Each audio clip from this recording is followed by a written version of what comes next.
Hello and welcome to the Board Game Barrage podcast, episode number 132, a podcast about board games, the latest hotness, and how to have fun with your friends, even when you're losing. I'm your host, Monique, and with me as always are Mark, Kellen, and Neelan. Hello. Hello. Hello. Wow, what a slogan, Monique. That's such a good podcast slogan. I love to hear you say it, and we're so glad that you're here to defend that slogan, right? Am I right? Oh, yeah. Thanks for having me, guys. Thank you for coming. But you've always been here with us As always, somewhere. yeah. Oh, as always. 132 episodes in. This is all secondhand at this point. It would be nice, right, to absorb hundreds of hours of work from another group and be like, yeah, I've been a part of this the whole time. It's always been mine. This happened to the Beatles, right? What? Did it? I don't know. As our foremost Beatles expert, tell us. It does happen to bands. That's what I mean when I say Right, the Beatles. right. Just in the, someone comes in. Would they bring on a new drummer type thing and no one Exactly. Right. And they still get all the money and the accolades and the Wikipedia entries. That's true. Monique, thank you so much for joining us. We love the videos that you make on YouTube. Oh, thank you. Absolutely. So he said selfishly, teach us how to make those videos. All right, fine. You can come on the show if you teach us how to make those amazing videos that you do. But the first thing, and I'm hosting this episode because it's a Kellen episode, and as much as we love you, Monique, like we can't upset that order. Totally understandable. It's Neelan's orders. I said all the rules. Yes, discipline daddy Neelan. Monique, the first thing that you have to do when you join the Board Game Barrage podcast is choose a tank color. Oh, that's very first, important. huh? I'm going to have to go with lavender. Ooh, that's a good color. Yeah, I feel like it's a good, well, it's my favorite color. And I also feel like not a whole lot of people know what true lavender looks like. What does it look like? I would like to describe it as like a baby purple, like a softer purple almost. Yeah. It's like a wheat-looking plant, right? It sort of looks like wheat in Yes. nature. Yeah. It does. Yeah. Like wheat? Like Yeah, like lavender wheat. colored wheat. Like brown wheat? Well, yeah. Like lavender wheat. Yeah, exactly. It's Lavender wheat. colored that. It's colored Don't eat lavender. it. Don't eat it, Kellen. You can smell it You could smell it. and use it for soap. The bread you make with it looks beautiful. Yes. The lavender tank. That is... Do you like the smell of lavender or just... I love the smell of lavender. It's really soothing. It's like in a lot of aromatherapy oils and stuff. But Lavender, right? yeah, it's great. It's like healing, and you put it in soap, and it's an essential oil, actually, I think. All of the crystals that I have in my house and that I wear around my neck and on my anklets are lavender. Good color choice then. Especially for anklets. Today on the Board Game Barrage podcast, we are going to be covering heaviness and board games. It's going to get heavy around here. Yeah. What does that mean, though, Mark? It means... Well, don't tell them. They have to wait until after. Mark. God, 132 episodes, Mark. Yeah, I still haven't learned how to do the whole cliffhanger thing. Thank you.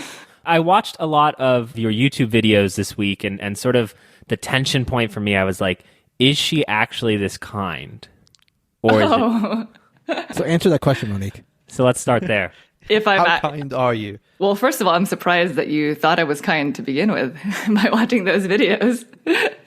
I think that no, the answer is no. It's all a facade. It depends. Like, I feel like I am probably the same person that I am in those videos, but Naveen and I are both like way less PG-13 in real life. And we do make like jokes that Don't make it to air.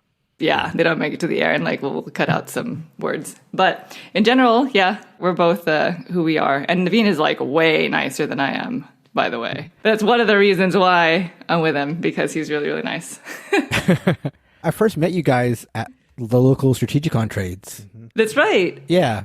Naveen is actually the one who remembered you from the math trades. And, Okay. like, it's like, Mark's like always wheeling and dealing. Like, what's going on over there? Yeah. Yeah. It's like, Mark, you think you're like the king of the castle at those trades. What are you talking about? Yeah. I think he is. Yeah. I would go with that. You said it, first of all, but also true. Faux modesty. Mark. That's right. So, Monique, why don't you tell us a little bit about what you do in Board Game Dumb Land Kingdom? Ah, yes. So that in Board Game Land Kingdom, that has been changing quite a bit actually, because we're still fairly new. Like we've been around for just like a year and like a month or something. And so I feel like the way that I describe it to people is our channel is like a young adult who's like currently trying to find themselves because it started off as me trying to put out tutorial videos and like how to teach videos, because I felt like that wasn't like really present on the internet. And that's like the thing that I love doing the most is teaching people how to play board games. And then I realized that those just take like way too long to make. Right. And like, so you spend a whole week or something on those videos for one game. Naveen joined the channel like shortly after, and then it's kind of morphed into us doing playthroughs and reviews of typically medium to heavy games. We definitely err on the side of the heavier games. There's so many leading questions, like why do you like heavy games? But we did pack that into the feature topic. So that's synergy. So you find those, I'm asking because I edit this show, so I'm always curious to find out what people's like editing process is like. Sure. So you find the playthrough / review thing to be much quicker to get from taping to publication? Quicker than what, I guess, is the... You said initially you were doing like tutorials, like strict tutorials? that Yes. were taking you like an entire week? Absolutely. It's way faster. Okay. Basically, when you first started the channel, I told Naveen, like, the one thing I'm never going to do is a playthrough. I'm never going to make playthrough videos. Right. And then we just decided to make one because at least with a playthrough, you get to play the game. Right. You know? Right. Yeah. And when I do a tutorial video, I have to write a script. I have Right. to record the audio. You have to get Sure. all like the little cuts Sync and then you it have to and- splice them all together. And like editing 2 minutes is like an hour in Yeah, real life, sure. you know? Yeah. So in any of our playthrough videos, it's pretty much one long stream of consciousness. And then I just like put them in different angles and I just cut, and I do like a 1.5 or something speed. And then I Right. just kind of cut as I go. I can edit in one night as opposed to a whole week Sure. for tutorial. That's great. It's awesome. So I love hearing people have streamlined processes. That always makes me feel good. it wasn't always like that. Yeah, sure. Multicam editing is pretty much the best thing ever. Very cool. And it shows. I mean, the production quality is awesome. Oh, thank you. I love whenever I am interested in a game, I do like a YouTube search to see like if anybody's explained it or reviewed it or done a tutorial. And whenever one of your videos comes up, I always feel good about it because I know it'll be like high production value and it'll be concise and fun and Yeah. all that kind of stuff. Thanks. That was exactly it for me because like I went on this train of trying to find out stuff about Pendulum and your guys' video showed up on the front page. It's like, okay, well, perfect. I'm just going to watch Monique and Naveen play Pendulum. Thanks, guys. That makes it all worth it. The part I don't get is that you said you're a preteen fumbling around, and yet Stonemeyer has given you Pendulum, and you have 4. And Board Game Barrage is 132 years old and was not selected to receive any of those games. So that makes me a little uncomfortable to have you here with us. Can you pass a good word so on to sorry. Mr. Stegmeyer for us? Oh, I will do my best. Make sure he doesn't hear what I said about Tapestry. And I think And we will all be good. So 3 of the 4 of us met in a park last night to socially distance and play board games. And one of the 4 of us ungraciously turned down that evitation and did not show up. I won't say who that one person was, but her name is Monique. We met last night and we got to play the latest Oink game, Durian. First of all, why are you saying that we met last night? You said that twice. We didn't meet at the park at night. It seems weird that we'd meet at a park at night to play board games. What do you mean?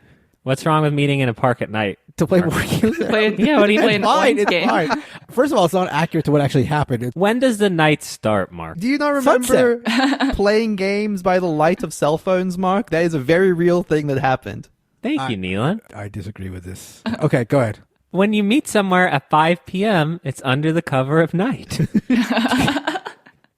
I mean, we can stop, the record, Mark, because To hash this 5 out. p.m. is when night starts, right? What? I don't know if that's What are you actually talking true. about? That's What do you mean? that's When does night- evening? That's the Night start of the- starts That's at evening. sunset. Okay, Night but starts at sunset. night is part of evening. Okay. No. No, evening is part of the night. How about that? What classifies something as night? No sun. 9 So p.m. it's sunset. Very easy. It's a very simple thing to figure out. I don't agree. Okay. All right. So we played board games at night at a park. Go on. Great. So I have had a package sitting in limbo between Japan and America for 2.5 months. Thank you, COVID, for screwing things up, as you have been for all of 2020. But this package finally arrived, and in it I got the new version of Insider, the Black Edition, Rights, which is the original version of Startups, a ninja cat game that we probably won't play until quarantine ends, and also Durian, sort of their main release for the year, which has a beautiful green color palette to it. And I was eager and excited to play it, so we took it to the park and we played it. It uses a Hanabi-style system where everyone has a card facing outward, so you can't see your own card. And it comes with these adorable little pieces of wood, so you can display your card in a circle, and so you see 3 out of 4 of the cards in a 4-player game. You do not see your own. You are collectively trying to fill orders for the store that you all work in. And so you might need to collect 2 strawberries, 1 banana, and a durian. And you have to sort of figure out, do we have enough fruit displayed on our cards to fulfill this order? And each turn, it's you versus the player that just had a turn. So if you think that you can fulfill that order, you draw another card and then you keep going. But if you look down and you say, I don't think that we have the right makeup of fruit here, you get to ring this adorable little bell to call over Mr. Manager. And then Mr. Manager flips out the cards and you evaluate, could we have fulfilled this or could we not? And that is 1 round. And the winner or loser of that round is the person who either added the card that made it so you couldn't fulfill the contract, or the person who incorrectly rung the bell, called Mr. Manager over. There is just a little bit more to it, because when you draw a card and add it to the shopping cart, you get to choose which fruit it is. There's also a ratio of fruits. So the durian, I think I'm saying that right. I've never heard of a durian fruit. The other fruits are better, strawberries, bananas, which we know and love here on the Board Game Barrage podcast. We price, Monique, I don't know if you've listened to last week, we price everything in bananas now. So the game of Durian costs between 2 and 3 bananas, just so everyone is aware, and that helps them make decisions for pricing of games. But Mark and Neelan, why don't you start and tell us what you thought about Durian? I liked it a lot. It's a cool combination of limited information and press your luck that's done, with a small rule set and plays pretty quickly. Sort of what you want from like a little oink game, small package, open it up, set it up, explain the rules in 5 minutes and you're going. And, like most oink games, the production quality is great. The little bell is such a great little flourish to it. But I really liked it. Yeah, it was fun. Can I ask you guys a question about it? Sure. Yeah, absolutely. So what's the significance of the actual durian? So it is the rarest of the fruit that you can get on the cards. Oh, okay. You have that shopping list that is like that everybody's sort of working off of in the center. And when somebody elects to put durian in the shopping cart, it's sort of like the highest risk fruit, because that if there are a lot of durian being asked for on the shopping list, it's the rarest fruit. And therefore, if you yourself don't see it on other people's cards, and this happened to me, you have to sort of try to figure out, well, does that mean that I have durian on my own card, and what are the chances? And because everybody is missing one bit of information, just because somebody put durian out there doesn't mean that they necessarily know what's out there.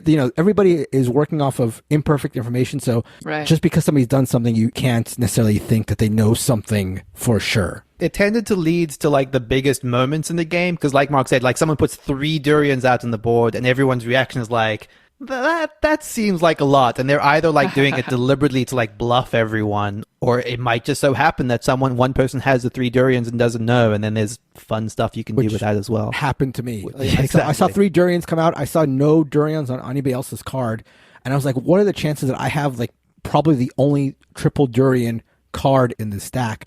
And so I called somebody's bluff, and it turns out that I had the 3 durian and I lost. So interesting. That's like a really stinky fruit. Yes. Right? Yes. So I thought it was interesting that they chose that. For its Is it for sure? Does it taste good? It's supposed to taste good. Yeah. Yeah, It the only does, the thing I know about it, I believe in a lot of hotels overseas, you're not allowed to bring it into the hotel because of how much it smells. Yeah. So I thought it was interesting that they chose that fruit as the title of all things. Interesting. Yeah.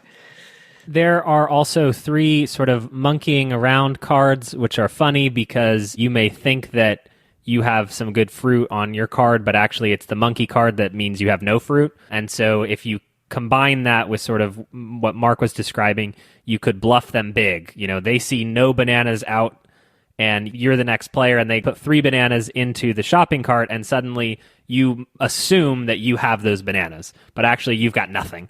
And so it's this big tension point where you sort of have to call BS or not and call over Mr. Manager with the adorable bell.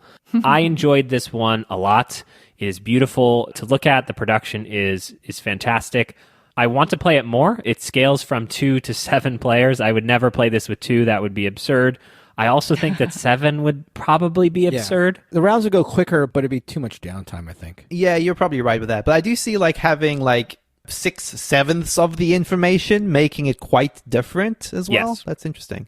I think 5 and 6 is probably even the sweet spot, but having not played it, I don't want to proclaim that because I try to ground all of my opinions in facts and science.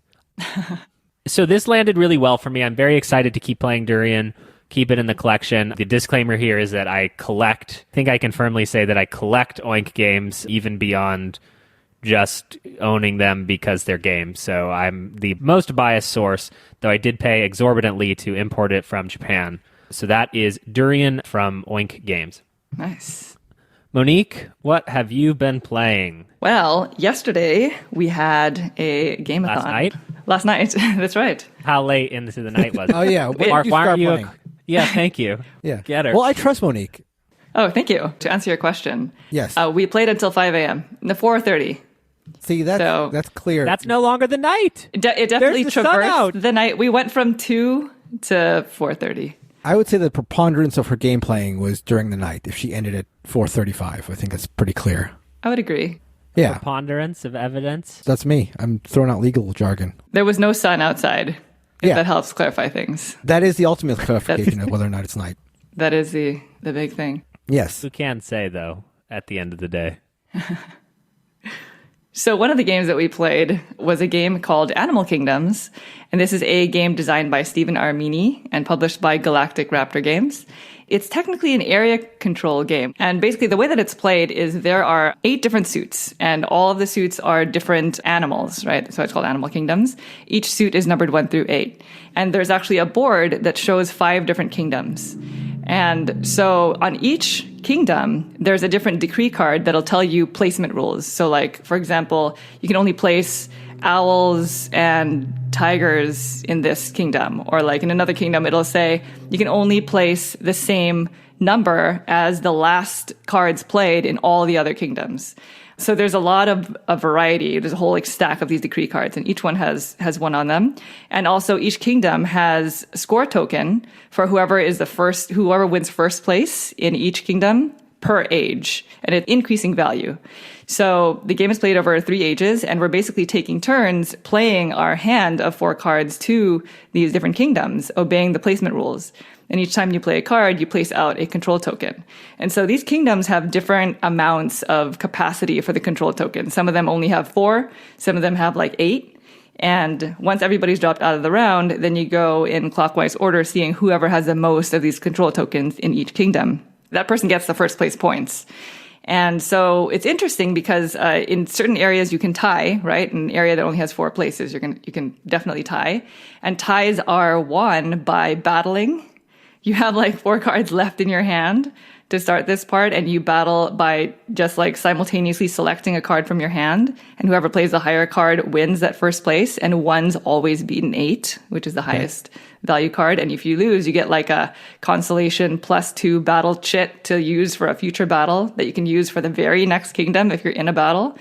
Okay. So it's interesting in that way. And then once you kind of score for all 5 kingdoms, whoever has filled in the last spot in each kingdom gets to move that control token into the council, and now they have a stake in that kingdom for the rest of the game. So then for the rest of the 2 ages, you're kind of debating, do I want to keep hold of that kingdom? Because you can see how high the points are going to score for the rest of the game in each kingdom. Or do you want to kind of battle it out for a different kingdom? And then every age, the decree cards change. So it's not going to be the same placement rules every time. And so the game plays up to 5 players. So in higher player counts, the board doesn't change, and neither do the number of, places in each kingdom. So it can become very tight. And I feel that it scales really well because I played it at 2 with Naveen, and it played really well. So I thought that was interesting. I'm looking at pictures of this now, and it's beautiful for starters. Like, the art is vibrant and colorful. It's got these adorable little multicolored animal meeples. I'm kind of shocked that we've not played this. There's a lot of personality. An area majority hand management game with like beautiful little bits. Seems like That's exactly what it is. It sort of reminds me in the whole area control and the random point values of a little bit like Ethnos. Ethnos. Yeah, I was thinking the same thing. Yes. I mean, the cards don't have powers, but that aspect of it. You were talking about the decree cards, which are like the rules for each kingdom. When you say they change round to round, they just get drawn out of a deck, or are they shifting? Okay, so no, they're completely wiped. And so you're going to have a whole set of 5 new rules. And how do you get your cards back? Does everybody get their cards back at the end of the round? Every time you play a card, you draw a new card. Okay, I got you. Yeah, so you always have a hand of 4. And if at any time, because you potentially will be faced with an issue where you can't play a card because it just doesn't follow any of the placement rules. Right. So you do have the option of rallying instead of placing a card, which allows you to flush your hand and gain a point. Okay. The one thing about that is as soon as somebody drops out of a round, so the other part is as soon as somebody drops out of a round, they get a bonus token in the middle of the board. And they can get anywhere from 2 to 5 points. So it's a little bit of a reward for dropping out early. But also, once somebody drops out, nobody else can rally. So you're pretty much like stuck with the rest of your hand. Interesting. Try to figure out. Yeah, so it's like really cool. Definitely hand management in the sense of like, well, I have this 8. Do I want to place it there because it follows that placement rule and it's going to potentially get me that place, but I kind of want it in case I have a battle. Right. Right? But do I want to play the 8? Does somebody have a 1? How many 1s were played? You know, so there's a lot of like that. So one more question. This is because I'm very interested in this game now. Is that a shared deck that everybody's pulling cards out of, or do you have like the 1 through 8 deck personally, and then you're drawing off of that? Do you know what I mean? Like, is it possible, for example, to have 2 8s in your hand, or would that never happen because you are limited to a 1 to 8 in your own deck? Does that make sense? Oh, I see what you mean. No, it's one large deck. It's one large deck, and so you can have several 8s to just be of all different suits. Gotcha. I see. Yeah, because it's 1 through 8 of a unique suit. I don't get to be the frogs or the tigers. Like, I'm randomly going to draw the fox cards and the balto cards and the bee cards. Correct. Yeah, because you're trying to win the favor of these kingdoms. Like, these are the different kingdoms, those animals. You haven't won them yet. Just want to be balto in the game. How long would you say games took, Monique? It's pretty quick. I would say no more than like 40, 45 minutes. Oh, perfect. Yeah, maybe fantastic. like no more than an hour with like 5 players. It's pretty quick. And it's one of those games where like time flies because everybody is sort of like egging each other on. Like you shouldn't put that there because this person's going to take it, you know. It definitely invites a lot of table talk. It's very cool. Yeah. I've already added it to my want in trade list. So yeah, that doesn't mean anything, Mark. We'll get it in 4 years at Strategicon when she trades her copy to us.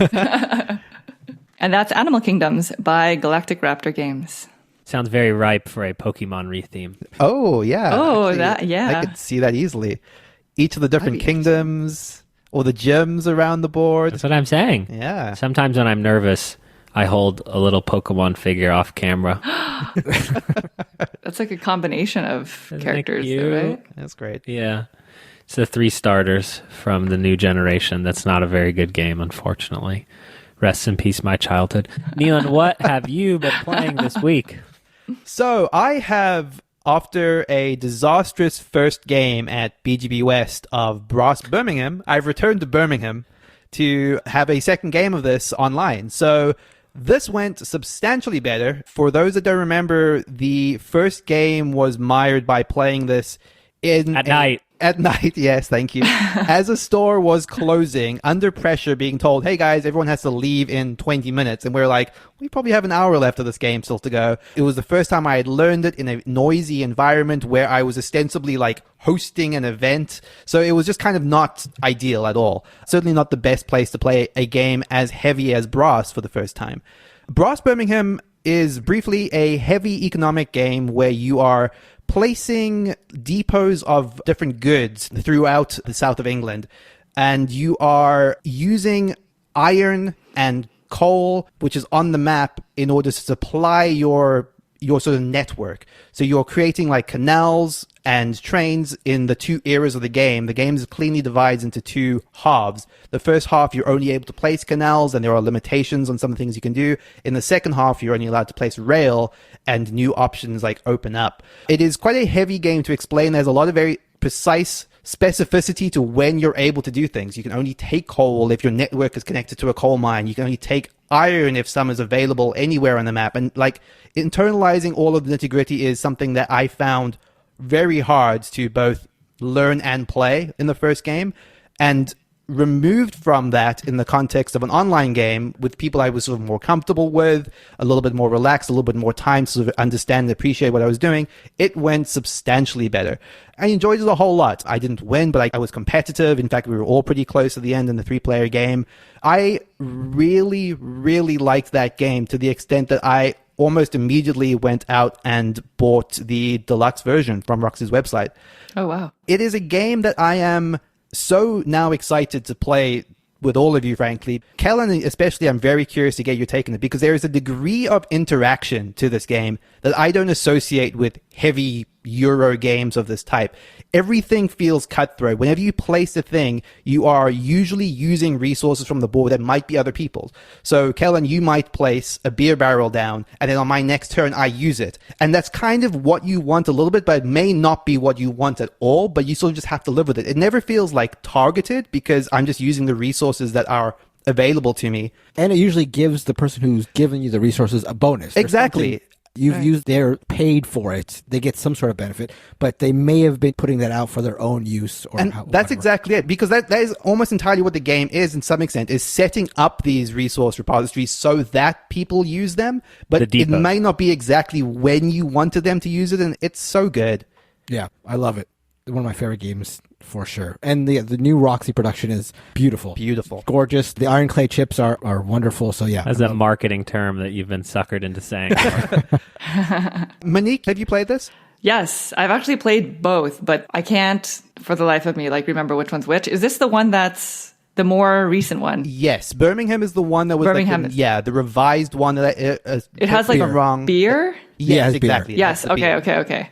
Yeah, that game is great. But yes, we love heavy games, but that is very much so a heavy economic game. And so games like that are fantastic, but they stress me out so much. I can definitely relate. And that was exactly, even the second time round, there is this feeling of such precision in your best laid plans and sort of hoping that they all kick off in the way you're going to. But because it's so tight and it's so cutthroat, sometimes it doesn't. But it allows you to adapt in ways that I think Kellen specifically would enjoy, where you're not you cannot be beholden to one specific strategy because you're reliant as well on the cards that you're getting, which makes it a little bit more tactical at times. Quite good. It's a map, so there's definitely a bit of area control with those cards. You want to have the choice locations because of the way that the rails kind of go out of the locations. And I think the big thing is you're constantly trying to calculate is this purchase worth it? Because every amount of income that you get and every amount of expenditure matters so much that it even dictates your turn order, right? You want to time not spending any money right before it switches over to the second half so that you have the ability to go first. Right. So there's a lot of that. Or even timing when to set up a building that gives you resources so that it goes straight into the market, which will earn you money instead of you having to spend as much money. So there's a lot of timing with money that is really tough. As I've said before, I love games where their tempo is a big consideration. You've illustrated that perfectly. The tempo aspects for Brass are just wonderful. Yeah, that's the beauty of it. Yeah. I feel right. Have you guys played the first one? Lancashire? I haven't. Yeah. Which one do you prefer, Mark? I like them both. I like the beer aspect of Birmingham, the way that you can pick it from anywhere on the board. Yeah. Me too. So I think they're not completely unique. I mean, I feel if you've played one, you have the structure for the other one. Yeah, totally. But I do like the changes they've made with Birmingham. I think that it would slightly edge it for me over Lancashire. Right. But both great games. Both great games.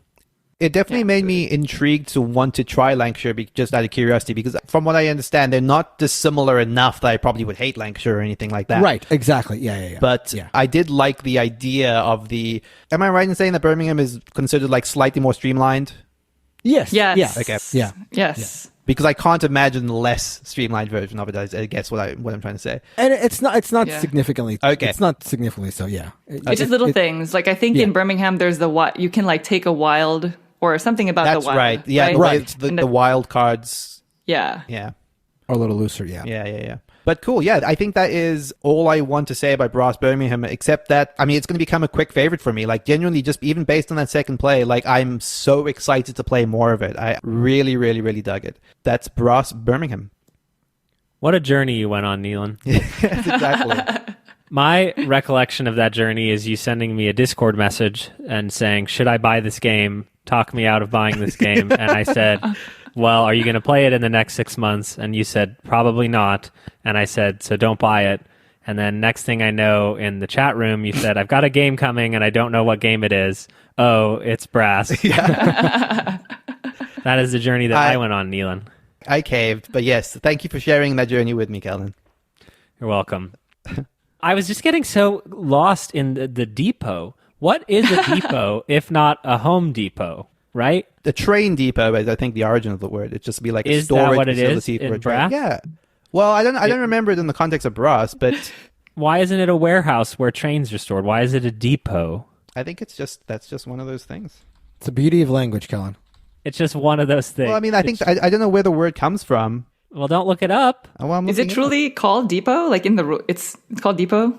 I don't remember that now. that. Where did you even see the word depot, Kellen? You said the word said depot. Did I? Yes. Yes. I even remember the context I said that in.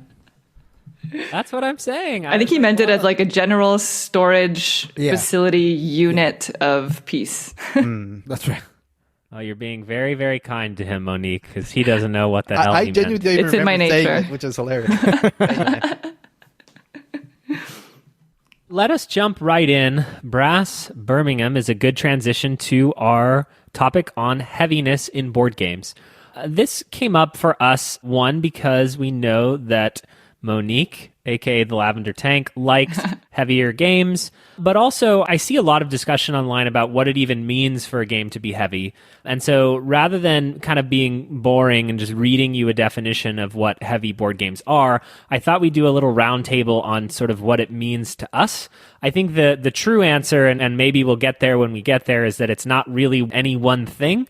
But I think when you hear different people describe it, we can sort of collectively kind of touch it. Why don't we go around and let's start with Mark, and you tell us what a heavy game is. Okay. So Don't heavy read something. If I see your eyes, look right at me. Look in my eyes. I am looking at your eyes. I can't tell because my camera's here and you're there, but tell me what a heavy game is. I was going to go with heavy games are one thing because you said heavy games are not one thing, but now that joke doesn't work because you've talked over my start. So I will say that I think heavy games break down for me into two sort of general depots. Oh, Okay. Look at that. there we go. See, that's a callback to a previous. There you go. How comedy works. So two things. One is rules heaviness in terms of like amount of rules. I think a game can be heavy because it has a lot of rules. And the other thing is, generally speaking, is complexity of decisions, aka strategy, I think, are the two big considerations for me when I figure out whether or not I would call a game heavy. One, does it have a lot of rules? Two, how deep, how intricate is the decision making? Those are the two big aspects when it comes to figuring out whether or not a game is heavy, I would say. Neelan. Oh, popcorn. You didn't say the popcorn. What popcorn? Popcorn Neelan. Did you go to school, Mark? Popcorn What does Neelan? popcorn Neelan mean? Nobody knows what I get you're talking it. about. I got you. Neither of them went to school? I know. I don't know what happened. Wait, what is popcorn I'm Neelan? so confused. Where you choose like a new person? Oh, next? as in to pass it Is that to right? type thing? Yeah, we talked about you Kellen? Okay, good. You pass it. You say popcorn, and then you say the person's name, I've never and then heard they this go, "Oh, I wasn't paying attention. Where are we in Never the heard book?" this in my life. I didn't do this in South Africa. See, Neelan has an excuse, but Mark, Yeah. I've never heard of that in my life. did you finish high school? I'm a graduate of Oh. Ohio State University, I'll have you know. Oh, it's quite far. An Mensa member, right? Do they let That's you right. in if you drop out in 8th grade? They'll kick you out if you use popcorn. I'll tell you that. Popcorn Neelan, I guess we're saying now? Popcorn Yes, Neelan. thank you. Sure. Thank you, Mark, for the popcorn. Yeah.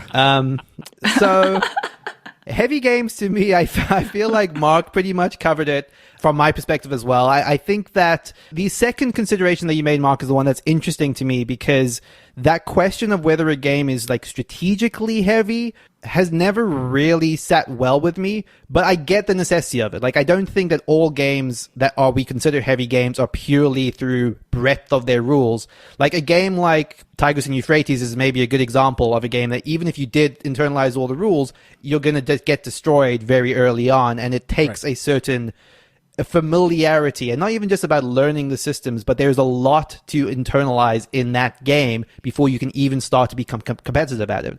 So I feel like that's a good example of a game that sort of straddles both of those criteria. The reason why this gets weird to me is because I think that is generally a good correlation between a lot of rules and a lot of systems and a lot of mechanics and that decision space being large, but that is not strictly true, like in the case of something like chess, which is easy to explain but extremely hard to do well at.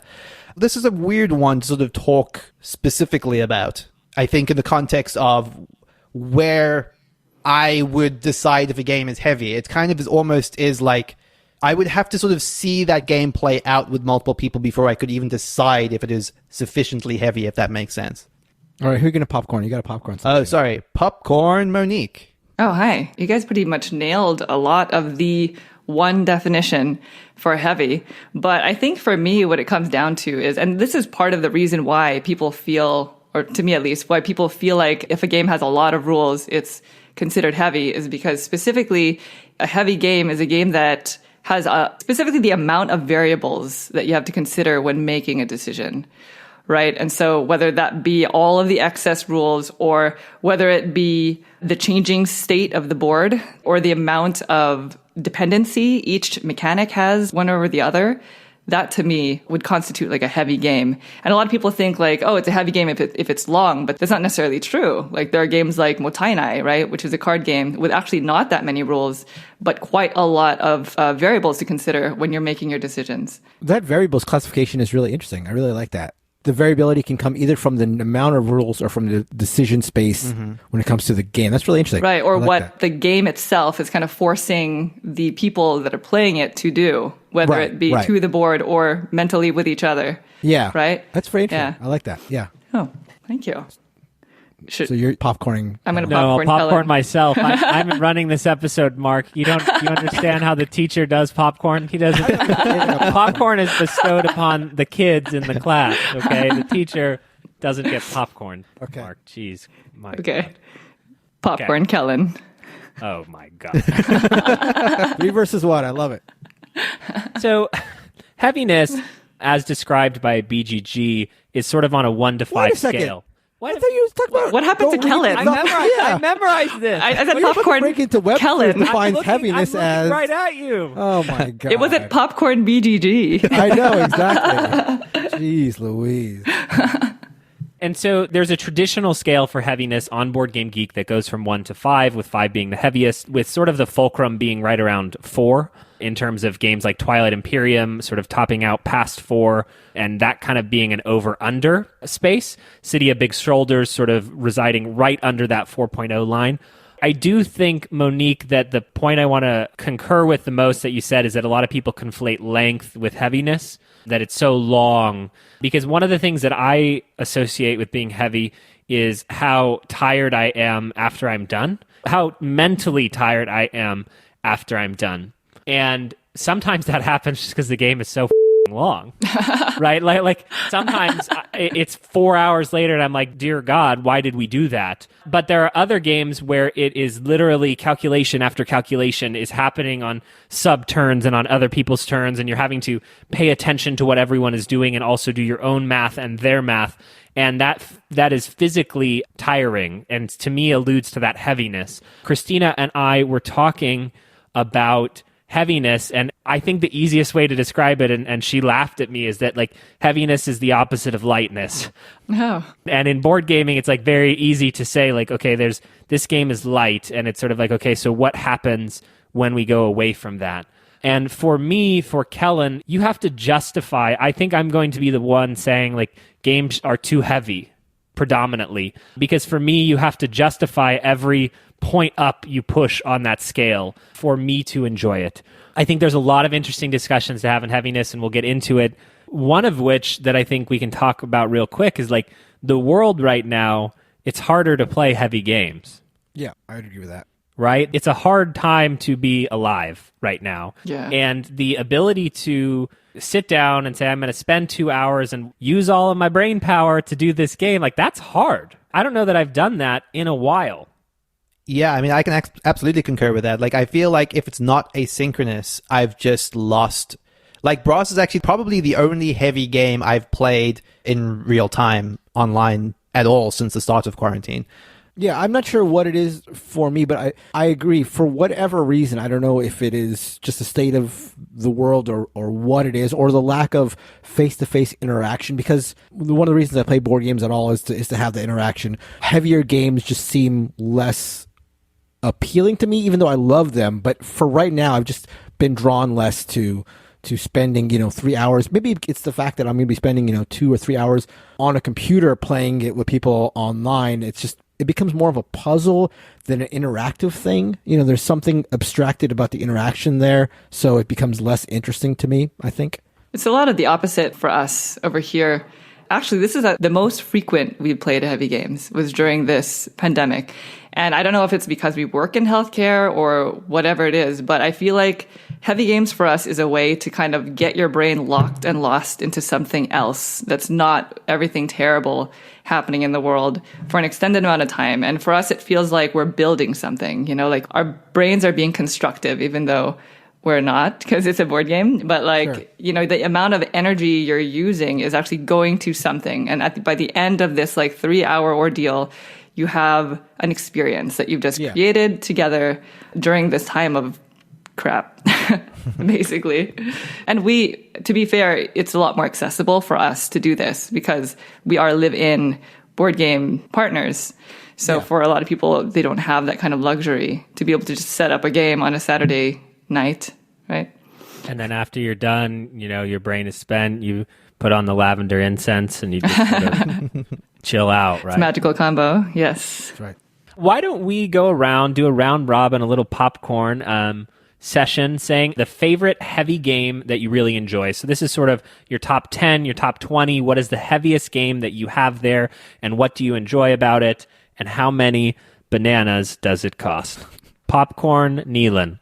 I would say that the two heaviest games that I think are frequently cited in my top 5 are Through the Ages, which kind of fits both metrics that Mark and I were talking about earlier, where it is the rule set for Through the Ages is dense. While I frequently cited that playing it on the digital app is probably the best way to play it these days, I still prefer to teach it if I was going to teach to anyone with the board game, because I think understanding the way that the pieces move around your player board is actually integral to understanding what's happening on the app, frankly. And I don't think the app does a great job of demonstrating all of that, but it's a lot of, okay, when you're going to do this, and this piece moves up to here because you're spending that much, then this piece comes down, and you're going to have corruption if there are not enough of these pieces in here, and then higher than these pieces, which are you happy. It's just a lot of that. And having to explain that to anyone is like a 45-minute to an hour process, frankly.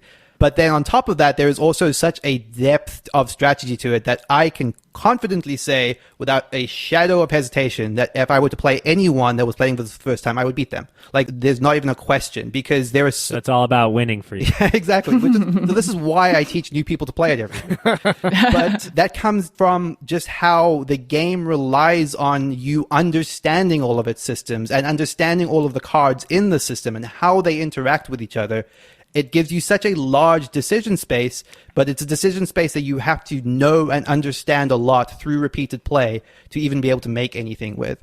To contrast to that, I would say something like A Feast for Odin is actually quite a good mix of being a game that is, I think, rules wide, as in it also takes a long time to explain, but actually quite simple. I think once you've explained the rules for Feast for Odin, it's generally...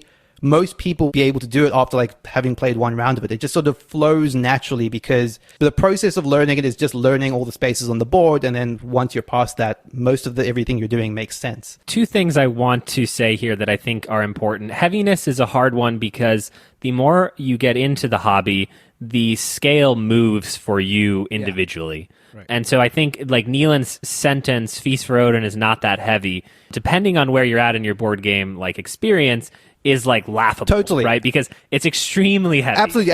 And once we're in and I'm not harping on you, I think it's funny because the discussion changes for each person over time. And to clarify what I mean by that, it's specifically the distinction between those two types of heaviness. Like, I think that through the ages, like, strategic complexity is sort of a one-to-one with its rules complexity, whereas I actually think Feast for Odin's strategic complexity is an order of magnitude less than its rules complexity.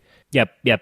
And then the other question, and I'll shut up soon. Neelan, isn't the fact that through the ages that it's best played through the app you essentially admitting out loud that it's too heavy? No, I don't think that's true at all, because I think that what the app saves me, honestly, is having to the have mental it taxation. No, because of doing the calculation. Because honestly, the part but no, the Neelan. part that it saves you are not mentally taxing. It's that rules grit side of it. It's procedural. It's if I tedium. do this, exactly. It's fiddliness. It's tedium. It's like if I do Don't help this, it, then Monique. these pieces have to move around.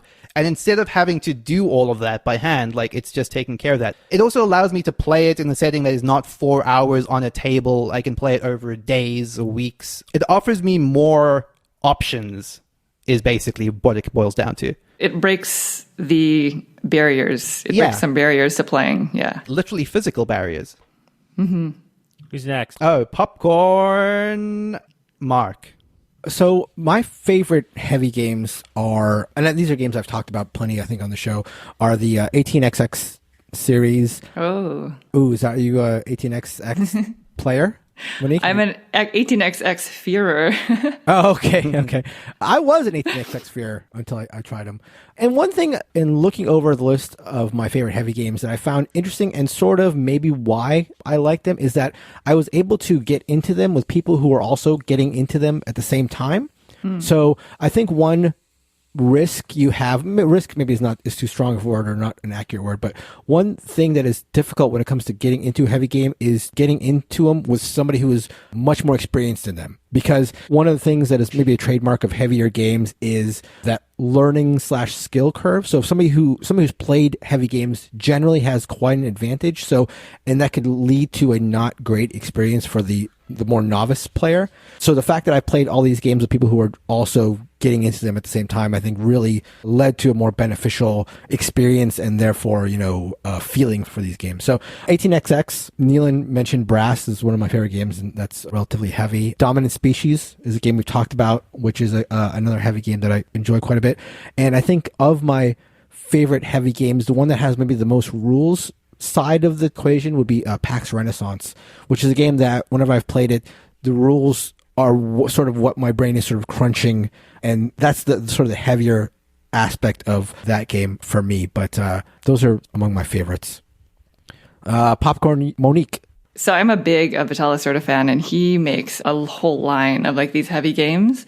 And so I would say On Mars is probably the most recent game that almost broke my brain the first time I played it. A close second, it would have been between Lisboa and On Mars, and then a close second would be like Tricarion, because Tricarion is something that can be kind of difficult to get into with newer players. And kind of along the lines with what Mark said, I just kind of wanted to talk on that. The only reason why I got into heavy games was because I also was introduced to a Lacerda, a Kanban actually, with people who have never played it. Right. So I don't know. I agree with you. I don't know how that would have changed had I played with people who were really good at it, because nobody likes to be just like obliterated. And like, that's always like part of the experience, right? Like you remember an experience of a game based off of all these different factors. But the fact that we played with all new players did definitely invite more exploring of his other titles. And that kind of like went down the line. Totally agree. Yeah, absolutely. I'm curious to dig in a little bit more on what you were saying about On Mars. Are you past the point where the complexity is as much of a barrier? Because I've played a game of On Mars, but it was a playtest game, so I don't want to say too much about that experience because it was extremely different to actually playing the game in person. But the complexity of the game was something that really struck me on that first play. And I'm curious, in you having played it more than I have, does that complexity barrier go away a little bit with that? Or are you finding it's still as much of a, oh my gosh, if I do this, then I have to do this? There's a lot of that to it where you're sort of like working through about 3 or 4 different steps to like do an action. Does that lessen the more you've played it? The steps don't change. They just become more second nature. Okay. So it gets faster. And you don't put that as much energy from your brain to that if that makes sense. Like, Yeah. you can focus more on like the strategy the more you play it. And yeah, that game is very complex. And the reason why is because, you know, in his games, things kind of depend upon each other so much. And this is probably like the pinnacle of all of his games that do that. So down to like building a resource requires this like cycle of life. I don't know if that makes sense. Because is it only Nealon that's played it? Yes. Yeah. The Okay. Circle of Life. Yeah. So there are like several of these cycles that are at play in this game. And so remembering that becomes easier. So now I no longer, you know, the next time I play it, I'm not going to be focused on like, oh, wait, which resource do I need to actually build that kind of building? Which types of buildings are these scientists going to score for? That sort of thing. All that gets easier. Yeah, it's fascinating because I'm just now remembering all of the different systems that are in it, like timing stuff with the shuttle moving and then the circles of resources that things move in. There's a lot to that game for sure. I am emboldened by your saying that you got past that hump with it to like want to play it again, especially in its final version. But it did strike me at the time as, in all honesty, too much. Mm-hmm. And that is someone that, you know, I quite like a couple of the Lacerda games I've played. He's definitely not a designer that I shy away from in general. So I'm curious. I'm curious if I would have a different experience the second time around, the same way I did with Brass. It was definitely a big sort of like awakening because he went from Lisboa, which is still quite heavy. It's just that it's very simple in what you're doing, right? You play a card, you do a thing, and you draw a card. That's just your turn. But it's very that sounds heavy. amazing. Well, you play a card and then you do this like whole tree of actions and then you draw a card and that's it. But it's still quite heavy. To go from that to now this like game where you're exactly what you're saying, you have to take into consideration moving from the different parts of Mars, and each side of Mars kind of like depends on the other. So timing that with the shuttles, like figuring out which resources you need in order to do what, and like which scientists to take in order to make your options free, your actions who belong to another player free. It's just this constant like, so the first time we played it, I almost didn't like it, to be fair. And it was partially because it was taught to us. So I have a difficult time learning a game when it's like taught to me. I have to read the rule book myself to like figure it out. But I mean, part of it was it just kind of made me want to fully understand it before making that final decision. So I've played one Lacerda game, one Mr. Lacerda game, and that was Escape Plan. And in describing Dead Reckoning last week, I described it as pretty complicated with a lot of systems that all connected together. And someone got on our Discord, which you can find at boardgamebarrage.com/Discord, to argue with us. And they said, "What's up, Kellen? You know, Dead Reckoning sounds complicated, and yet you hated on Escape Plan. You know, what is the difference there for you?" And then a listener, Onway, came in with an example that I love, that blew my mind. So in many games, it's like, I want to go to the depot. And so therefore, I move my character to the depot, right? But in a Lacerda game, what actually happens is you say, I want to go to the depot, but I have to solve this Sudoku puzzle. And then if I solve the Sudoku puzzle, then I can go to the depot as long as exception 1, 2, 7, and 9 are not in place, in which case I have to go to the depot by way of this other Sudoku puzzle. So does that track for you, loving Lacerda? And also, can we maybe find a Lacerda game? I'm willing to try, right? I'm willing to try because, you know, you seem intelligent. And so, you know, like there's got to be something there that I'm missing. But for me, the game is playing with the people. And if you want to do Sudoku, well, you can do that on your own time. Sure. I think your example makes it sound as if all of the steps that you're taking from A to B in a Lacerda game have to first confront something random. And I think that's the part that my mind sort of disagrees with. You know, a lot of times people will think of games thematically and like really want everything to just like literally apply thematically. And that's just not going to happen in a game like as heavy as like some of those Lacerda games and as involved. So for me, I think all of the steps that are needed in order to do one thing make sense thematically. And that's part of my enjoyment of it, because I have played heavy games in the past that are just like thematically disconnected, and I don't typically enjoy them, even though they're really heavy and I like heavy games, right? So for me, it's all kind of part of the experience. It's almost like playing chess and seeing your moves 7 steps ahead, because that's how a lot of like successful chess players can be so successful, is by foreseeing what you're going to do and foreseeing what your opponents are going to do. And that's sort of how I look at a Lacerda game. I'm grimacing for those who can't see the podcast, which would be everyone. except for the three of us. So what Lacerda game? Kanban is intriguing to me because it's car themed, and I've worked in automotive. Oof. Like Escape Plan was horrible. It was horrifying. There was like 17 steps to move. So We that's couldn't the baseline. pay Kellen 10 bananas to play Escape Pen again. That is a fact. So what should I try next? I would recommend either Vinhos or Lisboa. Just because some of the other titles, I will admit, they do have like certain aspects that you'll find like, why am I moving that cube there? You're moving that cube there just to do it, right? So there are some games that have those aspects, and I think that will probably lead you down the opposite road of the Sudoku puzzle. So maybe trying Lisboa, for a lot of people, see Lisboa as like a masterpiece just because of how thematically integrated How blue it is. Blue and white. You're not doing things for the sake of the Sudoku puzzle. Everything kind of makes sense in the grand scheme of things. All right. So. Mark, do you have it? I do not have it. That's one of the What? few Lacerdas I do not have. Have you You played don't it? have Lisboa? Do not have Lisboa. I've never played Lisboa. All right. It's I happening. want to. I will reiterate, Vinhos is probably my favorite of his that I've played. And it's been long enough that I'm not sure I can remember if it's something I kind of would like. But I do think, in agreement with what you were saying earlier, Monique, like, the way that it works with its theme is so great. Mm-hmm. You know, you're just producing wine, and then you take the wine to a wine show, and you like have to convince specific judges who like different wine. It's fun in how it uses its theme, which is not something I associate with Lacerda. It's just that goofiness almost. Right. It's cool. So we are getting close to time. So as we look to end our discussion on heaviness, we'll just turn it to everyone for some closing comments in this here, the debate on heaviness. That heaviness is bad, right? I'll go first, right? There's no context in which something heavy is good. Right? It's like a heavy box on your porch. You don't want to pick it up. You wish it was light, right? You go to the doctor. He says, well, you're kind of heavy, Kellen. That's not a good thing, you know? Can I rest my case, or do I have to talk about board games? No.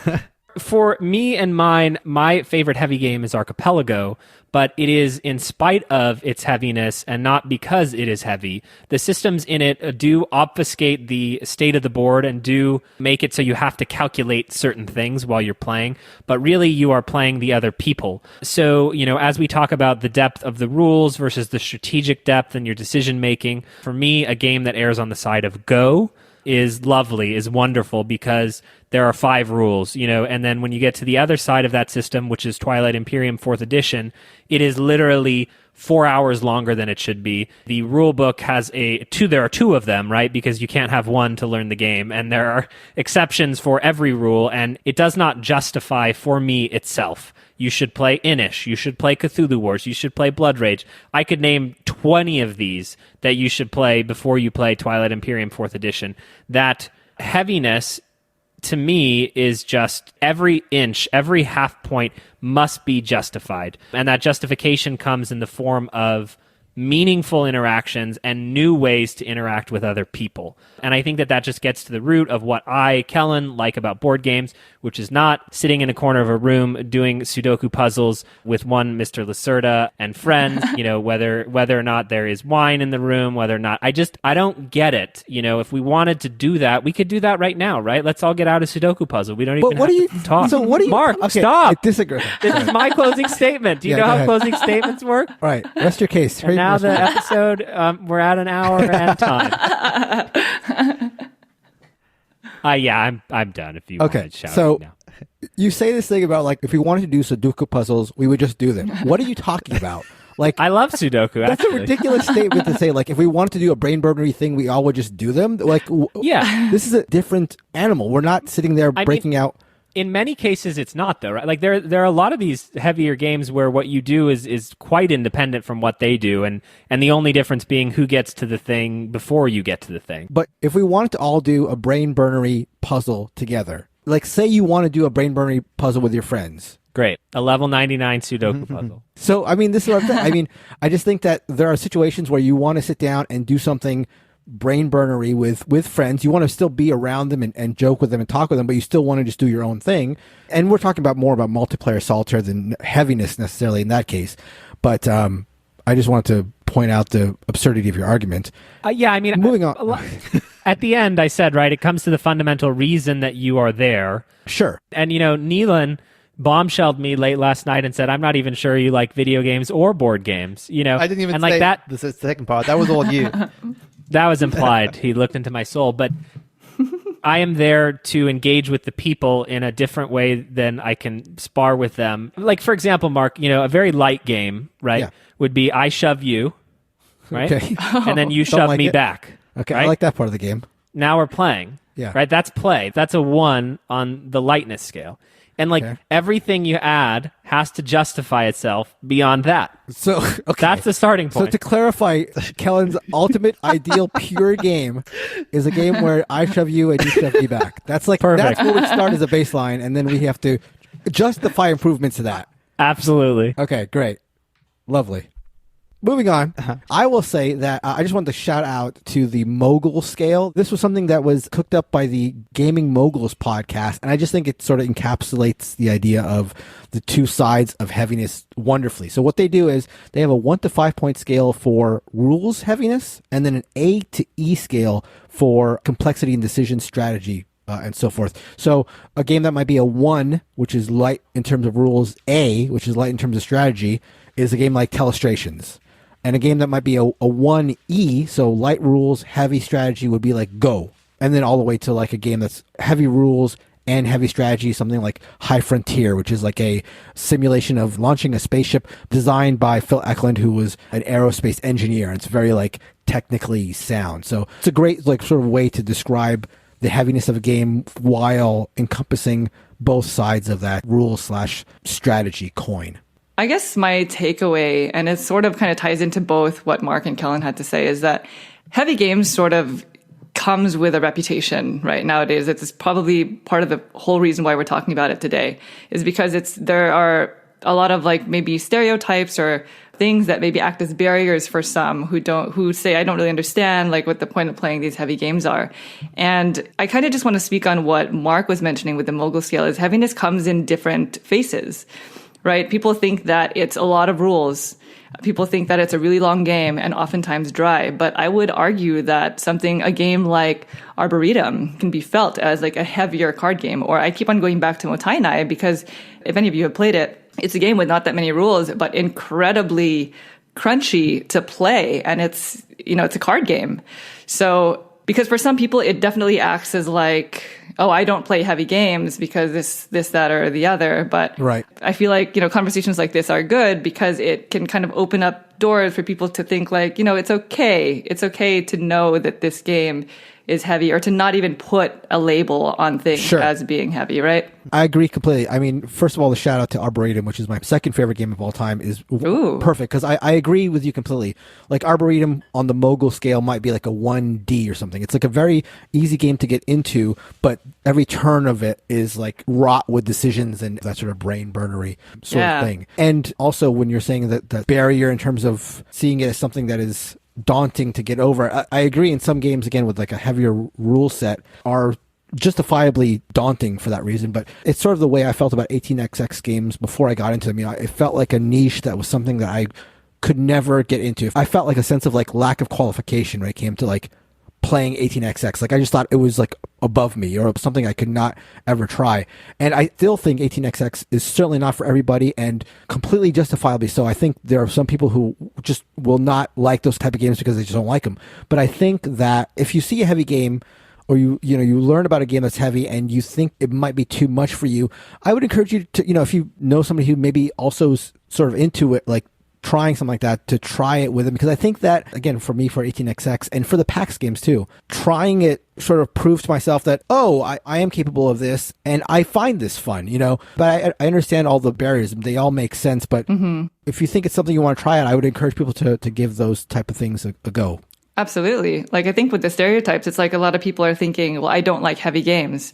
But if you explore further why you don't like heavy games, maybe it's not that you don't like heavy games. It's just that you don't like games with all these rule sets. Right. Not all heavy games have a ton of rule sets, right? Yeah. So. Yeah, and to like bounce off of that exact point, like one of the heaviest games that I genuinely teach to, not exactly non-gamers, but gamers who have mostly experienced much lighter games, is something like Scythe. Now, Scythe is not the heaviest of game, but it's above medium weight. But I think a lot of people will genuinely be surprised with how much they like a game like that, despite it having a fairly long rules explanation. I've definitely taught Scythe to people, watched eyes glaze over as they're sort of like, this is a lot, feel like I'm not going to understand this, and then have said to me afterwards, this is one of the best games I've played. It's always intimidating before you've done it. To Mark's point, I would encourage people to not see that as a barrier so much as an exercise. Like, it's something that can be accomplished. Right. And if you are with the right group of people who are willing to sort of take you through it and learn it with you, then it's very achievable. It's definitely opens you up to a whole host of games that you might not have considered playing otherwise. And I'll be honest, like something like 18xx still feels like a little bit of a barrier to me, but I'm sure that once I'm on the other side of it, as Mark has become, then just won't seem that way anymore. To Kellen's point, though, something I also do feel a little bit, a feeling I share with him a lot, is this impulse to want to strip out rules from a game and to get to the simplest form of the same game. Like, often Kellen and I will have a conversation after we've played a game for the first time of, what are the things we would take out? Like, well, maybe this shouldn't be there. What do we like about this game that could be represented in a simpler form? And to me, that still strikes me as a good design pursuit, and something I would like to see people take more seriously, as just what is the essence of this game and how can we get there simpler? I think that should always be an important consideration when evaluating a game, not just to include heaviness for heaviness' sake. But at the same time, I think that the games that benefit from it elevate because of it. That is going to do it for today's episode on heaviness. Monique, the Lavender Tank, where can people find you online? Yes, we are at youtube.com/beforeyouplay. We're pretty much at Before You Play everywhere except for on Twitter. Twitter is like Before You Play _. But yeah, youtube.com/beforeyouplay. We do full-length playthroughs with reviews. I would heartily recommend anybody interested in learning a game to check out Monique's channel, because it's fantastic for teaching and giving an example of how the game works. It's great. Thank you. You want to hear about Pendulum? You want to hear about Fort, the hot games? You got to go to the Lavender Tank, Monique. Thanks, Before guys. You Play _ A huge thank you to Heart Society Music for their song, What's on Your Mind, Kid, from their album Wake the Queens. You can find us on all forms of social media. You can chat with us about this at boardgamebarrage.com/discord. You can email us at boardgamebarrage@gmail.com. Monique, once again, thank you so much for joining us. You did not join Team Kellen in this argument, so that, is a little rude because Well, don't feel bad. Most people Sorry, don't. Kellen. But I invited from my personal Gmail and not our Gmail because I wanted her to be on. And thank you so much. Don't buy. I popcorned you. At least. 2 more weeks for the BGB Math Trade. Join boardgamebarrage.com/trade.